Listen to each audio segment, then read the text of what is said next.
தனியார் தொழிற்சாலையில் ஏற்பட்ட அமோனியா என்கிற நச்சு வாயு கசிவால் இதுவரை 5 பேர் உயிரிழக்கும் பேரவலம் நடந்திருக்கிறது. ராஜீவ்காந்தி மருத்துவமனையில் தீவிர சிகிச்சை பிரிவில் 12 பேர் தற்போது அனுமதிக்கப்பெற்று சிகிச்சை பெற்று வருகிறார்கள். அதேபோல ஸ்டான்லி மருத்துவமனையிலும் அனுமதிக்கப்பட்டிருப்பதாக தகவல்கள் கூறுகின்றன. பெரியபாளையம் அருகே ஒரு தனியார் மருத்துவமனையிலும் பலர் அனுமதிக்கப்பட்டு சிகிச்சை பெற்று வருவதாகவும் தகவல்கள் உள்ளன.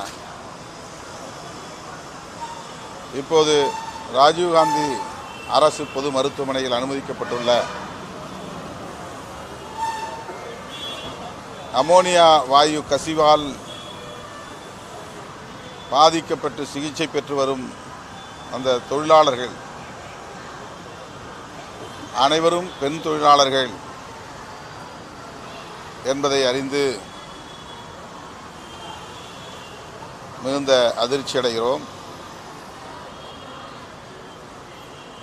தீயினால் ஏற்பட்ட புண்ணை போல இந்த நச்சு வாயுவால், அமிலத்தன்மை உள்ள அமோனியா வாயுவால் முகம், கழுத்து போன்ற பகுதிகளில் வெளிப்புற காயங்கள் உள்ளன. இந்த அமோனியா வாயுவை சுவாசித்ததனால் சுவாச பைகள், சுவாச குழாய் ஆகியவற்றிலும் புண் ஏற்பட்டிருப்பதை மருத்துவர்கள் எடுத்து கூறினார்கள். அவர்களுக்கு தீவிரமான சிகிச்சை அளிக்கப்பட்டு வருவது ஆறுதல் அளிக்கிறது. இந்த தொழிலாளர்கள் அனைவருமே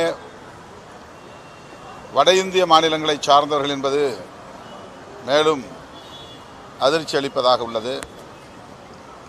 ஒடிசா, ஜார்க்கண்ட், அசாம் ஆகிய மாநிலங்களை சார்ந்த தொழிலாளர்கள் தமிழகத்தில் இதுபோல தனியார் நிறுவனங்களில் பணியாற்றி வருகிறார்கள். இந்த தொழிற்சாலையில் பணியாற்றும் தொழிற்சாலையிலேயே மொத்தமாக கூட்டமாக தங்குவதற்கான ஏற்பாட்டை செய்திருக்கிறார்கள். தொழிற்சாலை அருகில் தங்குவதற்கு ஏற்பாடு செய்திருக்க வேண்டும். தொழிற்சாலையிலேயே தங்க வைப்பது தொழிலாளர் நலன்களுக்கு உரிய சட்டத்திற்கு எதிரானதாகும். தற்போது அந்த தொழிற்சாலையின் நிறுவனர் அல்லது முதலாளி கைது செய்யப்பட்டிருக்கிறார். அதே வேளையில் பாதிக்கப்பட்ட தொழிலாளர்களுக்கு போதிய இழப்பீடு வழங்கப்படவில்லை.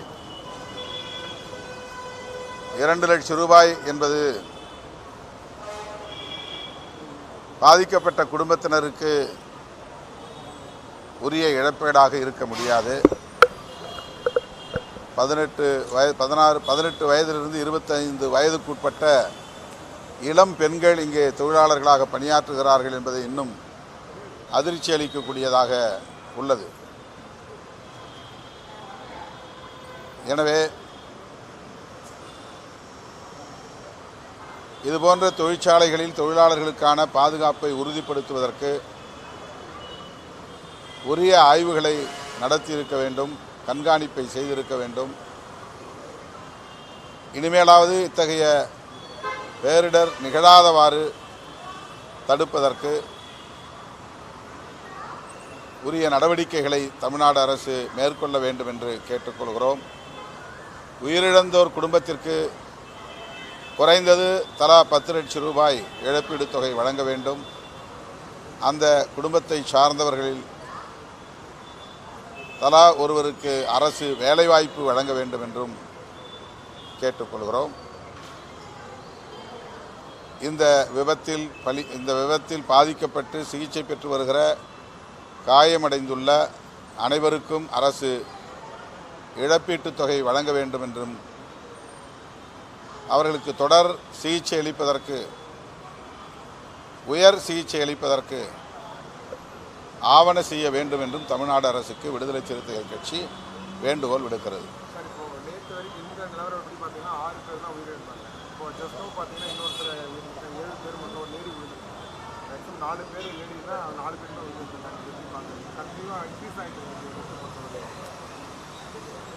இன்னும் கூட 2 பேர் மிகவும் கவலைக்குரிய வகையில் இருக்கிறார்கள் என்ற தகவலும் கிடைத்தது.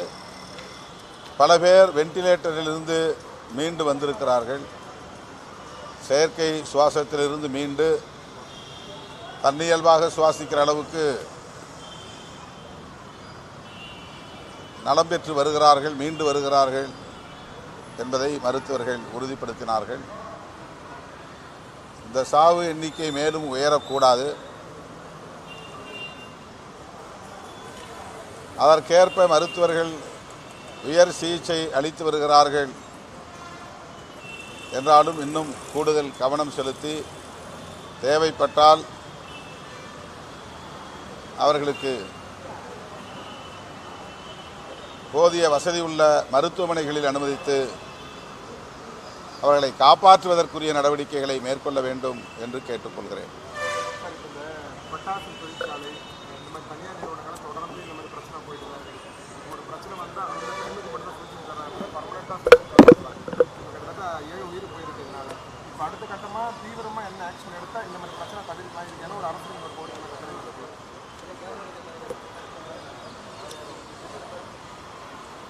இதுபோன்ற தொழிற்சாலைகளை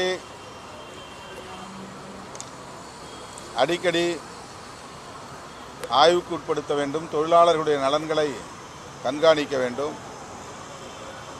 சட்ட விதிமுறைகளின்படி தனியார் தொழிற்சாலைகள் அல்லது அரசு நிறுவனங்கள்